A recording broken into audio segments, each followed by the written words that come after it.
할렐루야. 서로 한번 인사 나누실까요? 사랑합니다. 축복합니다. 예, 맞습니다. 보고 싶었습니다. 예.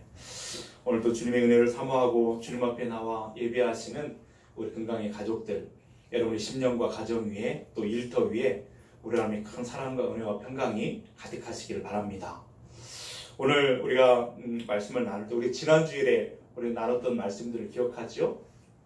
바리새인들과 헤롯 당원들이 예수님께 왔습니다. 그리고 세금 문제를 질문하면서 예수님을 그 올무에 엇으려고 그렇게 함정에 빠뜨리려고 그렇게 했었죠. 그 이야기를 우리가 함께 나눴습니다. 로마의 황제 가이사에게 세금을 바치는 것이 옳습니까? 그런 일입니까? 잘못된 일입니까? 라고 하는 질문이었습니다. 아마 그들은 그 질문을 통해서 예수님을 함정에 빠뜨리고 체포하고 이제 죽게 할 줄로 그렇게 알았습니다. 그런데 예수님께서 데나리온 하나를 갖고 라 그러더니 거기에 새겨진 형상이 누구의 것이냐 그렇게 물으시면서 가이사의 그 황제의 형상인 것을 보여주면서 놀라운 대답을 그렇게 하셨죠. 뭐라고 하셨습니까? 가이사의 것은 가이사에게, 하나님의 것은 하나님께 바치라, 이렇게 말씀을 하셨습니다. 이 말에 진짜 그 담겨진 뜻은 세상의 모든 만물에 또 모든 사람의 모든 나라의 진짜 주인이 있다라는 거예요. 그것이 곧 하나님이시다 라고 하는 것을 선포하시는 그런 말씀이었던 것을 우리가 함께 보았습니다. 그랬더니 이 헤롯 당원과 바리새인들이 입이 있어도 할 말이 없었습니다. 아무 말도 못하고 예수님의 대답에 놀라워할 뿐이었습니다. 우리 주님은 그들이 상상할 수 없는 위대하신 분이시다 하는 것을 그 말씀을 통해서 보았죠. 그 지혜와 능력이 그 대답을 통해서 그렇게 드러났습니다. 그런데 이제 바리새인들과 헤롯 당원들이 예수님을 올가매는 그 일에 실패하고 난 후에 오늘 말씀해 보니까 기다렸다는 듯이 마치 착 손발을 치면서 임무교대하는 듯이 사두개인들이 탁 찾아오죠. 이 사람들이 몰려와서 한 이야기를 예수님 앞에 꺼냅니다. 그런데 그들이 하는 이야기를 들어보니까 우리가 함께 읽어서 들었지만 정말 황당무계한 그런 이야기들을 지금 꺼내놓잖아요. 어떤 가정에 7 아들 형제들이 있답니다. 근데 그 맏아들이 장가 들어가지고 이제 가정을 이루었어요. 근데 얼마 되지 않아서 후손을 남기지 않고 죽었단 말입니다. 그러자 그 동생이 형수와 결혼을 했는데 후손이 없이 또 죽었어요. 그렇게 일곱째까지 그렇게 형수와 결혼을 했는데 후손이 없이 다 죽었대요. 그리고 마지막에 여자도 죽었다라는 거예요. 별로 여러분 놀라지 않는 것 같은데 이거 너무 놀라운 이야기 아닙니까? 어떻게 시동생이 형수랑 결혼할 수 있을까? 우린 문화적으로 그것을 이해할 수가 없습니다. 그러나 그 근동 지방에 지방에는 그런 일들이 종종 있었답니다. 그 당시에 또 모세도 그렇게 하라고 가르친 적이 있었잖아요. 신명기 25장 말씀에 보면 신명기 25장 5절 6절 말씀에 보면 실제로 그렇게 가르쳤습니다. 함께 읽어볼까요? 형제들이 함께 사는데 그중 하나가 죽고 아들이 없거든 그 죽은 자의 아내는 나가서 타인에게 시집가지 말 것이요 그의 남편의 형제가 그에게로 들어가서 그를 맞이하여 아내로 삼아 그의 남편의 형제된 의무를 그에게 다 행할 것이요 그 여인이 낳은 첫 아들이 그 죽은 형제의 이름을 잊게 하고 그 이름이 이스라엘 중에서 끊어지지 않게 할 것이니라. 아멘. 이 모세가 가르쳐 주었습니다. 여러분, 유대인들은 혈통을 굉장히 중요하게 여기고 소중하게 여기죠. 그래서 혈통과 이름이 끊어지지 않도록 그 가문이 계속해서 이어지도록 하기 위해서 만들어진 제도가 바로 이런 것이었습니다. 그래서 그 형님이 자녀가 없이 죽었다면 그 형수와 동생이 결혼해서 아들을 낳고 그 아들을 형수에게 주어서 그 이름과 그 가문이, 형님의 이름과 가문이 계속 이어지도록 끊어지지 않도록 하는 것이 바로 하도록 그렇게 했습니다. 뿐만 아니라 이렇게 하는 것은 남편을 잃어버리고 혼자 살 수밖에 없는 여인, 그 여인이 먹고 사는 생계의 문제가 생기기 때문에 사실은 그 여인을 보호하기 위해서 일종의 사회 보장 제도처럼 그런 어떤 특징이 거기에 있는 것을 우리가 보게 되죠. 그 사람으로 하여금 살게 하고 또 소망을 갖게 하고 하는 그런 이유도 있었습니다. 아무튼 이런 말씀을 근거로 해가지고 사두개인들이 예수님께 와서 질문을 하는 거예요. 근데 그 질문이 뭐였습니까? 7 형제가 다 이 한 여자와 결혼을 했다라는 거예요. 그런데 다 죽었대요. 그렇다면 예수 선생님, 당신이 그렇게 이렇게 가르친 대로 부활이 진짜 있다고 한다면 그 부활 때에 이 여자는 누구의 아내가 될 것입니까? 그러고 보니까 우리도 궁금해요. 누구 아내가 될 것인가? 이렇게 지금 질문하는 거예요. 그렇게 23절에 그렇게 질문을 했죠. 그런데 여러분 이렇게 가만히 생각해보면 이게 현실적으로 가능한 일인가요? 현실적으로 불가능. 만약에 물론 일곱 형제가 다 그렇게 한다라고 하면 현실적으로 불가능한 일일 겁니다. 가끔은 또 형님이 일찍 죽어서 동생이 형수와 결혼해서 자녀를 낳고 그 가문을 잇는 경우도 있어요. 그도 죽어서 둘째가 그럴 수도 있겠습니다. 그러나 일곱째까지 다 그래가지고 자식이 없어 죽고 이런 일이 있겠는가? 만약이라고 하는 것을 걸고 사도계인들이 하는 것을 보면은 이것은 예수님을 올가매기 위한 하나의 함정이고 올무라고 하는 사실을 우리가 여기서 다시 한번 발견하게 되죠. 악한 의도를 가지고 바리새인들이 그렇게 물었던 것처럼 사두개인들이 와서 지금 예수님께 그렇게 질문하는 모습을 보게 됩니다. 그렇다면 사두개인들은 왜 이런 질문을 하게 되었을까라고 하는 거예요. 그걸 알기 위해서 우리가 이 사두개인들이 어떤 사람들인가라고 하는 사실을 우리가 좀 다시 한번 우리가 살펴볼 필요가 있겠습니다.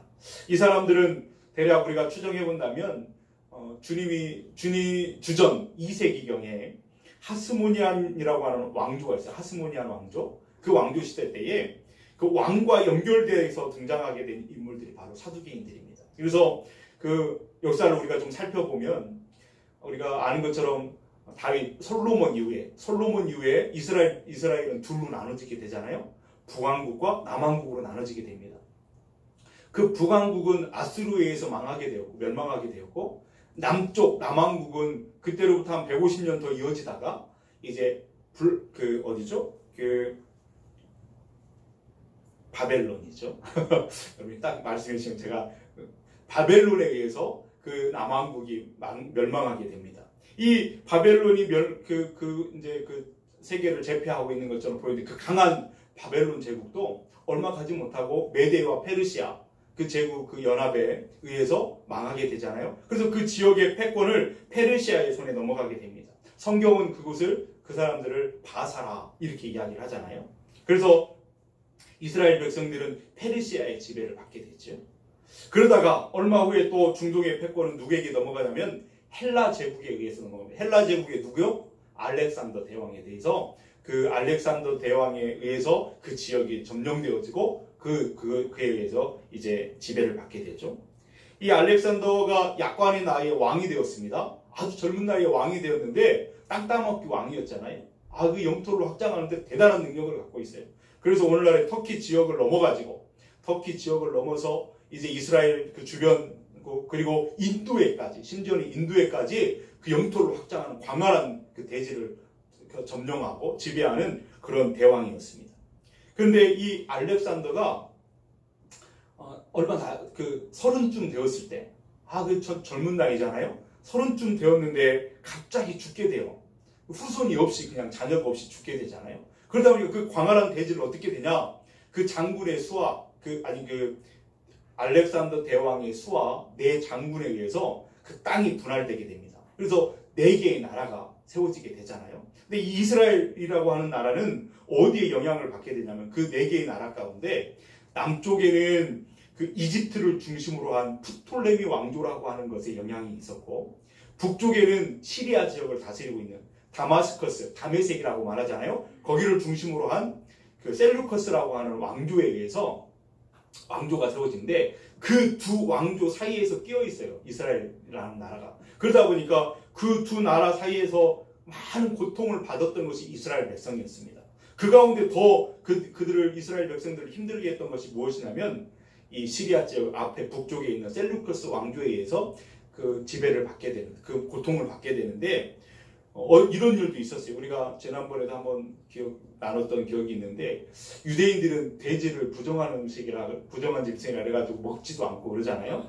그런데 이 사람들은 돼지를 잡아가지고 제사를 하라고 하고 돼지를 잡아가지고 그 피를 제단에 막 뿌리고 돼지를 잡아 먹게 하고 막 이렇게 하면서 종교적으로 굉장히 모독을 했단 말이죠.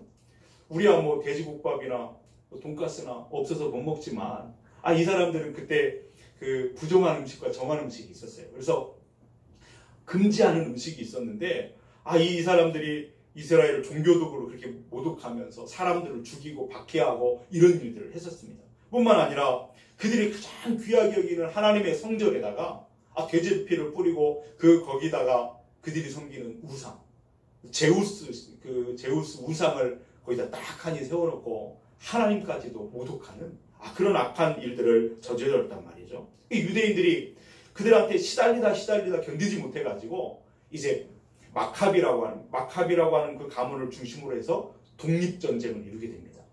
그 독립전쟁이 이제 3년쯤 이렇게 이어지거든요.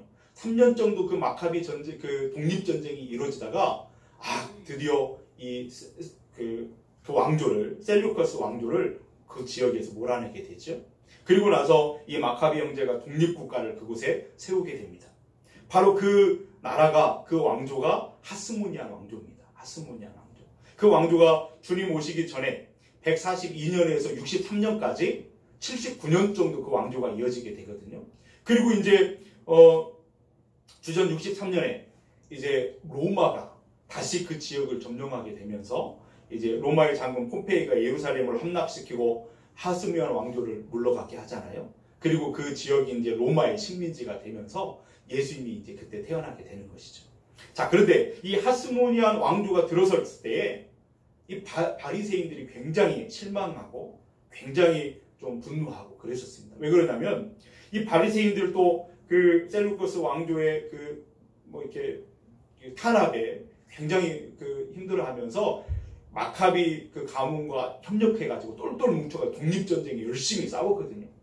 그런데 이제 전쟁이 끝나고 나서 마카비 가문에서 왕도 차지하고 대제사장도 차지하고 자기들이 권력을 차지하면서 그러면서 세속적으로 나라를 통치하게 되니까 그것에 실망하고 분노한 나머지 왕조와 멀어지게 돼요. 그러면서 바리새인들은 비판 세력으로 이렇게 전락하게 이렇게 바뀌게 되죠. 그런데 반대로 어떤 사람들은 적극적으로 그 하스모니아 왕조에 지지를 보냅니다. 협조하면서 그 이권을 공유하고 그렇게 그 권력을 나누는 사람들이 있었는데 그 사람들이 누구였냐면 사두개인들이었습니다. 그렇게 해서 이 사람들이 상당한 세력을 형성해 가면서 나중에 이제 로마가 그 지역을 점령했을 때 이제 헤롯 가문에서 분봉왕으로 그때 올 때에도 그 정치적으로 종교적으로 서로 이렇게 결탁해가지고 거기에 이제 이권을 차지하고 대제사장을 독점하면서 성전을 장악하고 거기에서 권력과 부를 누렸던 그 사람들이 사두개인들이었습니다. 이렇게 바리새인들과 사두개인들은 정치적으로도 성향이 굉장히 달랐어요. 뿐만 아니라 교리적으로나 또 신앙적인 어떤 문제에 있어서도 굉장히 달랐거든요. 예를 들어서 우리가 저번에도 이렇게 생각했던 것처럼 바리새인들은 모세 율법을 굉장히 중요시 여겼습니다. 뿐만 아니라 선조들이 이렇게 전해준 입에서 입으로 가르쳐 주었던 전통, 그들의 전통을 굉장히 중요하게 여기는 것이 바로 바리새인들의 특징이었어요. 그런데 사두개인들은 그 전승을 무시했습니다. 그리고 오직 모세가 가르쳐준 율법만 인정했거든요.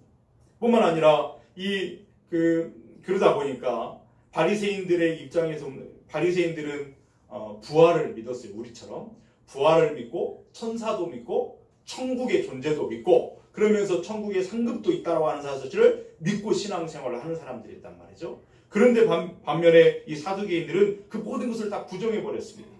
그리고 오직 눈앞에 있는 현실 세상이 전부라고 믿고 그렇게 살았던 사람이었어요. 정치와 결탁해서 이권을 얻고 성전을 장악하고 부를 누리고 있다 보니까 이 세상이 전부라고 생각하고 살았던 현실주의자들이었단 말이죠. 그러니 사두개인들은 어떻게 살았을까요? 이 세상이 전부고 이 세상이 끝이라고 생각하니까 이 세상에서 조금 더 돈을 벌고 조금 더 높은 자리에 올라가고 조금 더 잘 먹고 이것이 그들의 최고의 목적이었습니다. 지극히 현실적인 사람들의 모습이 바로 사두개인들의 모습이었죠. 그러니까 이 바리새인들이 볼 때 그들의 눈으로 볼 때 이 사두개인들은 어떤 사람들이었는가? 천박한 욕망에 사로잡혀가지고 그냥 세속적으로 이 세상을 그냥 살아가는 그런 사람들로 보였을 것입니다. 그런가 하면 사두개인들의 눈에 바리새인들은 어떻게 보였을까요? 이 사람들은 종교적인 광신자로 보였을 겁니다. 천사를 믿고 막 이렇게 그러면서 현실을 무시하고 이상한 사람들이다 라고 그렇게 사두개인들이 볼 때 바리새인들을 그렇게 봤을 거예요. 그런데 이처럼 너무나 다른 이 사람들, 이 두 부류의 사람들이 예수님을 잡아 죽인다라고 하는 것에는 한통속을 이루게 되었습니다. 지난번에 우리가 나눴던 점, 그래서 바리새인들과 헤롯 당원들이 함께 모여가지고 세금 문제를 가지고 예수님을 올가매려고 했지만 안 됐잖아요. 그리고 나서 이제는 오늘 본문에 보니까 사두개인들이 몰려왔습니다. 그리고 그 사두개인들이 예수님께 이상한 질문을 하게 되는 것이죠. 그럼 이 사두개인들의 질문에 대해서 예수님은 어떻게 지혜롭게 대답했는가? 지난번 바리새인들이 모였을 때도 아주 놀라운 대답을 통해서 그들을 아무 말도 못하게 하신 하나님, 예수님, 우리 예수님께서 이들의 사두개인들의 질문은 어떻게 대답하시는가? 이 사두개인들이 질문한 이 질문에 보면 논점이 두 개입니다. 하나는 뭐냐면 부활이 있습니까? 라고 하는 거예요. 또 하나는 뭐냐면 부활해서 살게 될 그 천국이라고 하는 그 나라는 과연 어떤 나라입니까? 라고 하는 것이 두 번째 논점입니다. 그렇다면 여러분, 부활을 부정하는 사두개인들 앞에서 예수님은 어떻게 대답했는가? 예수님은 그렇게 대답하셨잖아요. 하나님께서 그들이 그토록 존경하는 모세, 이 모세에게 하신 말씀을 근거로 해서 대답을 주시는 것을 보게 됩니다. 26절 말씀을 우리 한번 같이 읽어보겠습니다. 죽은 자가 살아난다는 것을 말할진대 너희가 모세의 책 중 가시나무 떨기에 관한 글에 하나님께서 모세에게 이르시되 나는 아브라함의 하나님이요 이삭의 하나님이요 야곱의 하나님이로라 하신 말씀을 읽어지 보지 못하였느냐. 아멘.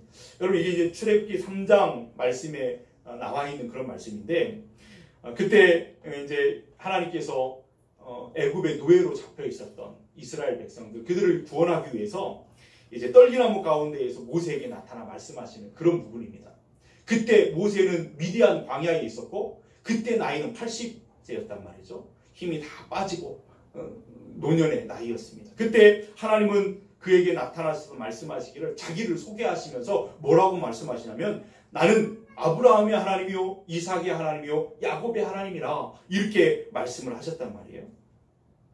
우리가 주목해 볼 것이 있습니다. 왜 하나님께서 자신을 소개하실 때 아브라함의 하나님, 이삭의 하나님, 야곱의 하나님이라고 말했을까? 이미 그들은 죽은 지가 지금 모세에게 말씀하실 그 당시로 본다면 그때로부터 이미 수백 년 전에 죽었던 사람들이었거든요. 여러분, 야곱을 이야기한다고 한다면 야곱은 하나님께서 모세에게 말씀하실 때 그때로부터 죽었던 즉 여기 한 413년 전에 죽었던 사람이에요. 별로 놀라지 않군요. 오래전에 죽었던 사람이거든요. 그럼 그의 아버지 이삭은 더 오래전에 죽었던 사람 아니겠어요? 그리고 그 할아버지 아브라함은 얼마나 오래전에 죽었겠어요? 그 할아버지 그것을 계산해 보면 545년 정도 되거든요. 죽은 지가. 그때 하나님께서 모세에게 말할 때 그 기준으로 본다면 어떻게 그렇게 계산이 되는지 궁금하면 끝나고 물어보십시오. 아니면 집에 가서 한번 말씀을 잘 읽어보시면 계산이 돼요. 수백 년 전에 이미 죽었던 사람들이었어요. 그렇다면 우리가 여기서 중요한 것을 생각해 볼 수 있습니다. 하나님은 이미 오래전에 죽었던 아브라함과 이삭과 야곱의 이름을 통해서 자신을 모세에게 소개하고 있습니다. 그 이유가 뭐냐면 그들이 죽어가지고 다 무로 돌아가고 그 존재가 없어진 것이 아니라 여전히 그들은 존재하고 살아있기 때문에 그렇게 자기를 소개하고 있는 것을 보게 되죠. 왜냐하면 하나님은 산자의 하나님이기 때문에. 그럼 별로 놀라지 않는군요. 이미 죽었다니. 그들은 죽어가지고 어디에 묻혔지요? 막벨라 굴에 안치되었던 사람들 아니에요? 그렇다면 그들이 지금 여러분 27절 한번 같이 읽겠습니다. 시작.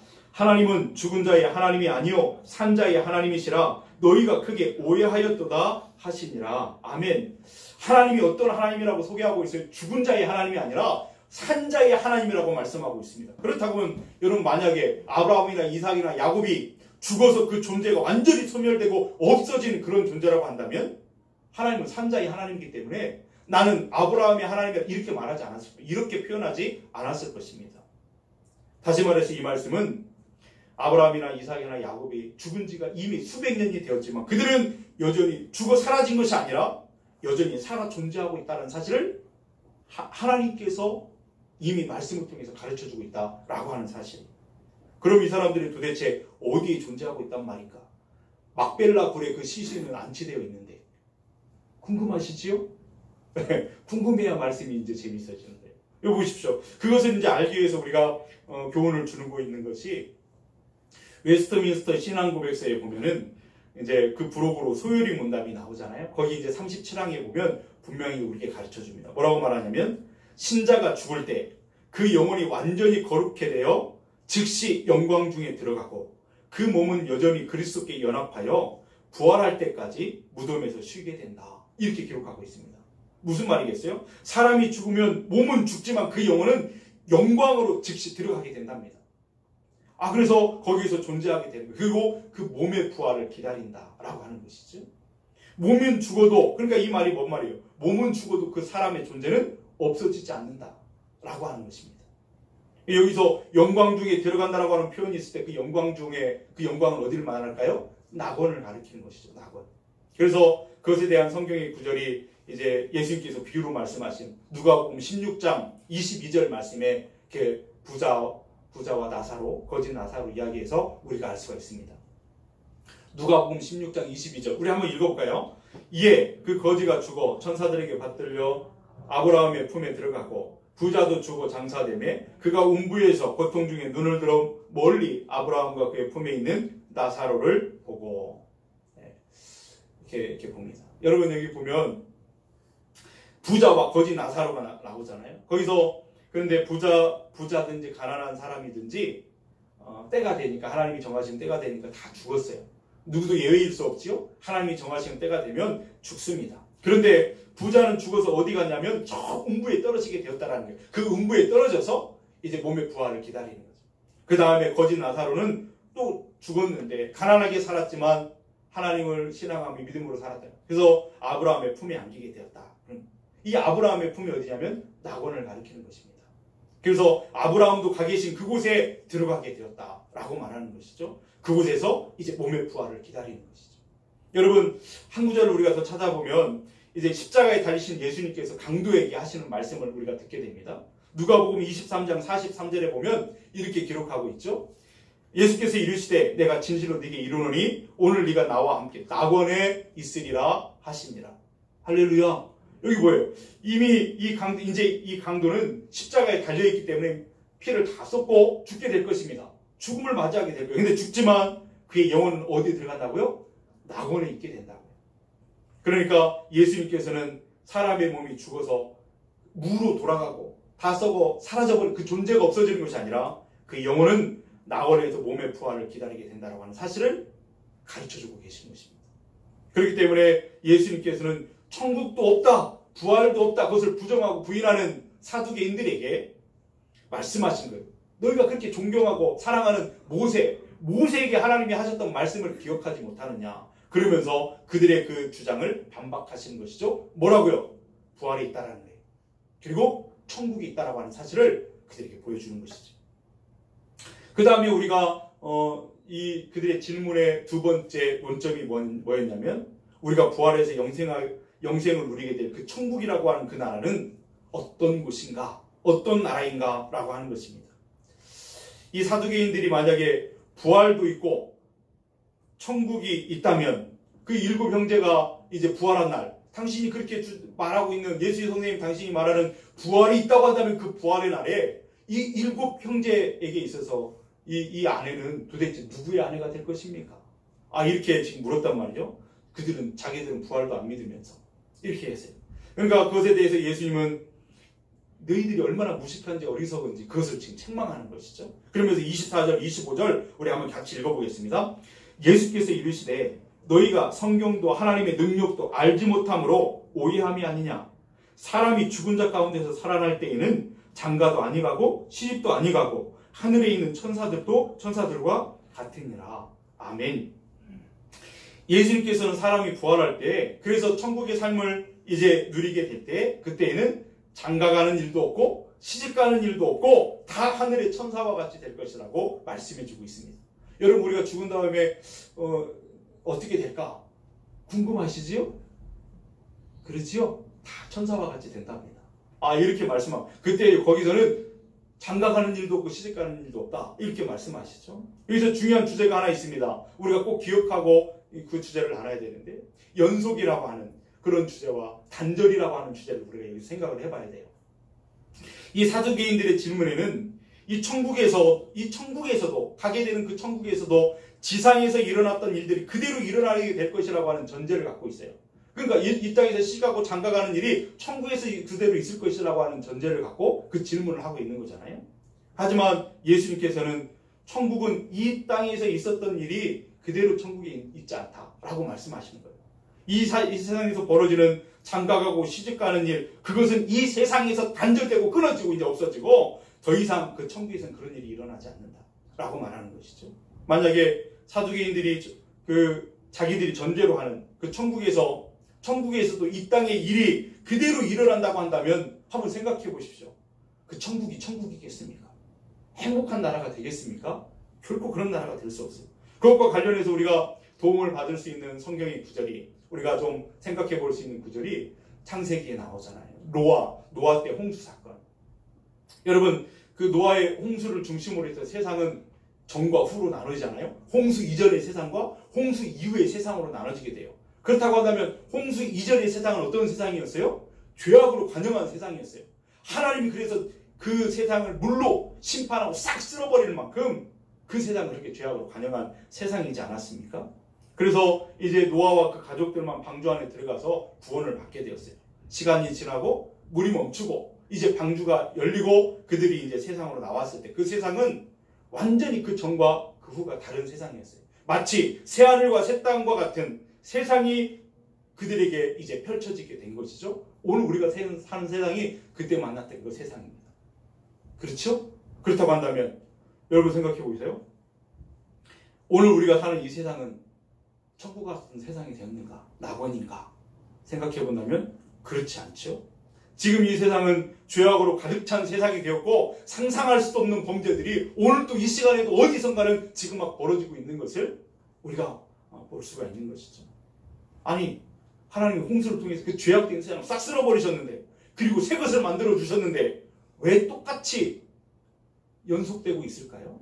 그 이유는 노아의 가족들이 그 홍수 이전의 세상에 있었던 것을 100% 단절시키는 데 실패했기 때문에 그 일이 지속되고 있는 거예요. 여러분, 그것을 보여주는 장면이 있잖아요. 홍수가 끝난 다음에 노아의 가족들은 농사를 했어요. 뭘 지었을까요? 포도 농사를 했습니다. 그래서 포도주를 만들어가지고 한 번은 노아가 뭔 일이 있었든지 술을 많이 먹었어요. 만취해가지고 옷을 다 벗고 발가벗은 채로 잠잤다고 그러잖아요. 그 잠자리 그 흐트러진 모습을 보게 되죠. 그 다음에 아들 중에 함이라고 하는 아들이 와가지고는 아버지가 밟아갖고 누워 잔다고 막 이렇게 하면서 나가가지고 형제들에게 그 아버지 흉을 보는 그 좋지 못한 모습들을 우리가 보게 되죠. 또 나중에 정신을 차리고 노아가 그 술에서 깨우고 난 다음에 자기 그 두 아들들은 자기의 흉을 가려줬던 일도 알았고, 또 함이라고 하는 아들이 자기의 흉을 보았다라는 것도 알았어요. 화가 나가지고 그 아들을 이제 저주하잖아요. 너는, 너의 후손들은 두 형제의 종이 될 것이다. 막 이러면서 이제 그렇게 하는 그런 일들을 이제 우리가 성경을 통해서 보게 됩니다. 이거 홍수 이전에 있었던 일이 그대로 이루어지는 모습을 보게 되잖아요. 우리가 포도주에 만취해가지고 발가벗고 자고 있는 그 흐트러진 그런 모습들, 그런 습관들, 그리고 아버지의 흉을 보는 못된 아들의 모습들, 그리고 그 아들을 저주하는 아버지, 그 형제들이 동등하게 사는 것이 아니라 누구는 누구의 종이 될 수밖에 없는 그 어떤 비극적인 사건들, 그 고통의 문제가 홍수 이전에 있었던 그대로 홍수 이후에도 이어지고 있다고 하는 사실을 우리가 거기서 보게 되죠. 단절돼야 되는데, 끝나고 새롭게 돼야 되는데 그것이 이어지고 있는 모습을 보게 됩니다. 그러니 이 세상에서 우리가 사는 지금까지 그때부터 지금까지 이어지면서 얼마나 이 세상은 죄악으로 관영이 됐는지 우리가 보게 돼요. 왜 그래요? 끊어버릴 것을 끊어버리지 못하니까 계속해서 연결되어지고 그것이 확장되어지니까 이런 모습이 되어지고 있다라고 하는 것을 보게 되죠.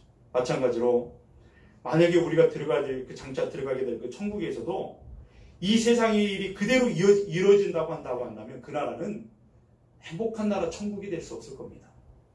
이 사두개인들의 이야기대로 한다면 거기서 7형제는 천국에 가가지고 7형제가 그 여자를 만나서 자기 아내라고 서로 머리끈이 잡진 않을 거예요. 남자들이니까. 주먹다짐을 할지도 몰라요. 내 아내라고. 그것이 무슨 천국이 되겠어요? 그럼 비극이죠, 비극. 이 세상에 탐욕스러운 사람들이 욕심을 가지고 이 땅을 살다가 천국에 가서도 그 욕심을 가지고 그대로 산다고 한다면 그것이 무슨 천국이 되겠어요? 여기서 시기하고 질투하고 싸웠던 사람들이 천국에 가서도 그렇게 하고 있다고 한다면 그것이 무슨 천국이 되겠어요? 천국 아름다운 나라가 되지 못한다는 거예요. 여기서 음란하게 살았던 사람들이 거기서도 음란하게 산다면 무슨 천국이 되겠어요? 그러므로 천국에서는 그런 세상의 일들은 이어지지 않는다. 그 천국에서는 이 땅에서 그 일들이 다 단절되게 된다라고 말씀하시는 것이죠. 물론 이제 이어지는 일들도 있어요. 예를 들어서 그런 일들. 여기서 이 땅에서 제가 조석이라는 이름으로 살았단 말이에요. 천국 가서도 저는 조석입니다. 그렇게 살게 될까요? 그건 그대로 저의 정체성이나 저의 자아는 그대로 그렇게 될 거예요. 그래서 우리가 천국에 가게 되면 우리가 하나님께 부름받는 시간들은 다 다를지라도 천국에 가면 서로가 서로를 알아보게 될 겁니다. 할렐루야. 그때 모른 척하면 안 돼요? 알아보게 될 거예요. 서로가 서로를. 그러나 여기서처럼 예증관계로 이해관계를 따라서 집단을 형성하고 여기서처럼 아웅다웅하는 그런 일은 다 끊어지고 단절되게 될 거라는 거예요. 그것을 말씀하고 있는 것이죠. 그렇기 때문에 예수님께서는 그것에 더 이상 천국은 장가가는 일도 없고 시집가는 일도 없다 말씀하십니다. 거기서는 영원히 하나님을 찬양하면서 모든 사람들이 다 천사처럼 그렇게 영생을 누리게 될 것이다 라고 말씀하시는 것이죠. 그러면서 책망하시는 거예요. 너희는 성경도 모르느냐? 하나님의 능력도 모르느냐? 너희들은 하나님의 능력도 성경도 모르는 나머지 오해한 나머지 이런 말도 안 되는 질문을 하고 있구나. 그렇게 예수님이 그들을 책망하고 계시는 것이죠. 하나님 여러분, 이 연속과 단절이라고 하는 이 주제가 오늘 우리 그리스도인들의 삶에도 그대로 적용되어지는 그런 말씀이 되어야 될 줄 믿습니다. 예수님을 믿기 전에 나와 예수를 믿고 난 후에 나가 이 주제가 그대로 적용이 돼야 된단 말이에요. 어떻게 적용이 돼야 되는가? 연속되는 게 있어야 됩니다. 예수님을 믿기 전에도 제가 조석이었다면 예수 믿고 난 이후에도 저는 조석이고 그대로 접니다. 그러나 예수 믿기 전에 아내였고 남편이었다면 예수 믿은 후에도 아내이고 남편이죠. 예수 믿고 난 다음에 이혼하는 거 아니잖아요. 그렇죠?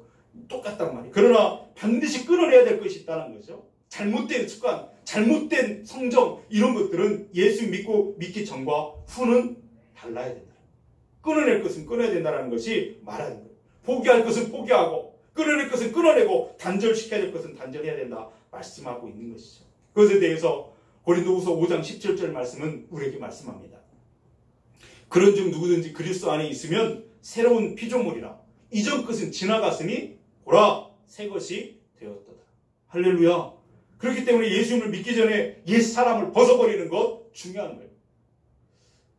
이 예수님 믿기 전에 옛 사람을 벗어버리고 새 사람을 입는 것이야말로 예수님을 믿기 전과 후의 모습에 정말 결정적인 그런 것이다 라고 하는 걸 말해주잖아요.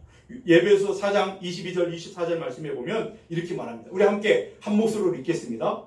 너희는 유혹의 욕심을 따라 썩어져가는 구습을 따르는 옛 사람을 벗어버리고 오직 너희의 심령이 새롭게 되어 하나님을 따라 의와 진리의 거룩함으로 지으심을 받은 새 사람을 입어라. 아멘. 여러분, 예수님을 믿기 전에 가지고 있었던 하나님을 기쁘시게 하지 못했던 하나님을 기쁘시게 하지 않는 그런 습관이나 삶의 모습들은 끊어내야 된다는 것입니다. 단절시켜야 된다는 것이죠. 그러면서 하나님이 원하시는 삶으로 변화되어야 되는 거예요. 예수님을 닮아가는 모습으로 변화되어져 간다는 거예요. 아쉬워도 버릴 것은 버려야 됩니다. 하고 싶어도 나쁜 것은 참아야 되고 주님이 기뻐하시는 일에 이제 마음과 우리의 생각을 쏟아야 된다는 거예요. 만약에 그렇게 하지 못한다면 아주 심각한 문제가 되고 맙니다. 우리는 그리스도의 이름을 가졌지만 가짜가 될 수 있다는 것이죠. 여전히 내가 예수님을 믿기 전에 내 마음대로 내 욕심을 쫓아 내 그것을 이루기 위해서 살았던 사람인데 예수님을 믿고 난 다음에도 예수님의 이름을 이용해서 내 욕심을 채우려고 하는 그런 모습이 된다고 한다면 그것이 진짜 가짜의 모습이다 라고 하는 거예요. 여전히 우리 안에 욕망과 더러운 추함이 가득 담겨 있다고 한다면 하나님 앞에 갔을 때 도무지 너를 알지 못한다고 이야기한다. 그때는 이제 돌이킬 수 없는 기회를 다 놓쳐버리는 그런 것이 되고 만다. 여러분, 그러므로 끊어낼 것을 끊어내지 못한다고 한다면 여러분 정말 이상한 괴물들이 나타나게 되는 것이죠. 여러분 우리가 그 괴물들이 될 수 있다는 사실을 우리가 두렵고 떨림으로 기억해야 돼요. 어떤 거냐면 예배를 열심히 드립니다. 빠짐없이 예배를 드림에도 불구하고 여전히 악한 사람이 나타날 수 있다는 거예요. 기도를 열심히 하는데도 불구하고 사기꾼이 나타날 수 있다는 거예요. 가짜들이죠. 예수 믿기 전과 후가 여전히 다르지 않다고 한다면 우리는 그런 끊어낼 것을 끊어지지 못한 사람들의 모습이 괴물처럼 바뀌게 된다는 사실을 우리는 기억해야 됩니다. 여러분 우리가 이 세상에서 힘들게 그래서 참고 인내하며 수고하는 것, 환난과 핍박 속에서 믿음을 지키고 기도하면서 하나님을 바라보는 것, 말씀대로 살려고 몸부림치는 이유가 무엇입니까? 천국이 있기 때문이잖아요. 부활이 있기 때문이잖아요. 우리가 그 일을 위해서 우리가 살아가는 거예요. 이 사두개인들이 눈앞에 자기는 이 세상밖에 없다 라고 생각하니까 그들의 삶은 뭐였어요? 이 세상에서 더 많이 가지려고 더 많이 누리려고 수단과 방법을 가리지 않고 그 부귀 영화를 얻기 위해서 자기의 영혼도 팔아버릴 수 있는 사람들이 되고 많은, 이 괴물과 같은 사람들이 되고 많은 거예요. 기억하십시오.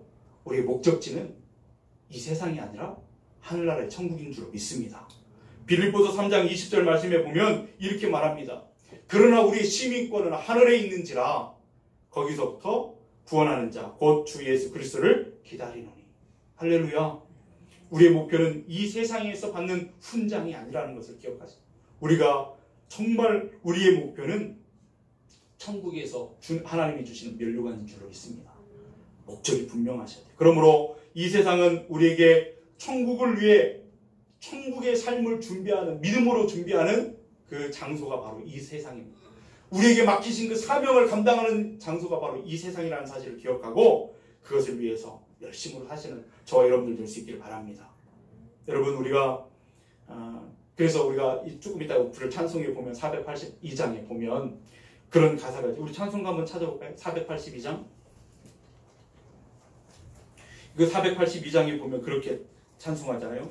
참 즐거운 노래를 늘 높이 불러서 이 세상 사는 동안 주 찬양하겠네.